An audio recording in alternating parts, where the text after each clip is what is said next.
Let's talk about repurposing content. A very common mistake in the world of marketing is to mix repurposing content with reposting content.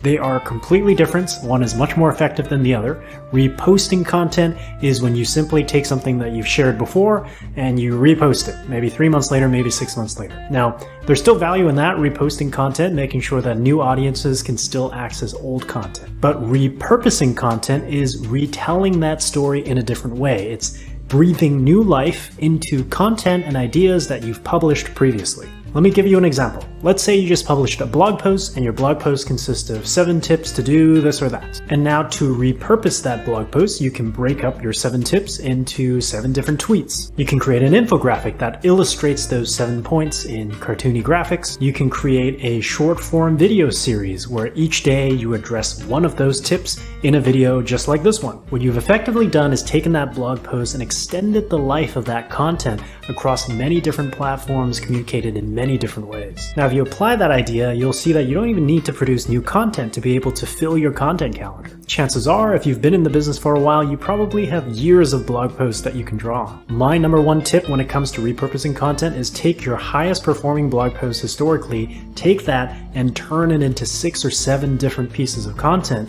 and retell that story. If it's a long blog post, turn it into a video series. If it's a short blog post, turn it into an infographic. Split it up into a number of different tweets that you send out on social media. Create discussions around that topic. Great ideas are timeless. And it's such a waste for us to be able to just tell that story once and then leave it be. Repurposing old content is also a great way to modernize the way these stories are told. How we consumed content 10 years ago is fundamentally different from how we consume content now. There are new social platforms that exist now. There are new formats that exist now. For example, Instagram stories just didn't exist 10 years ago. But now you can take a blog post you published 10 years ago, split it up into daily Instagram stories, and you've breathed new life into an old story. Another great impact of repurposing content is to make your stories available in lots of different places. Every single day, your target customers are going through different stages of their day. If they're driving, maybe they want to listen to a podcast and they're not reading anything. If they're by a computer with their headphones on, maybe they want a bit more. Maybe they want to watch video with an audio track. They want to see visuals.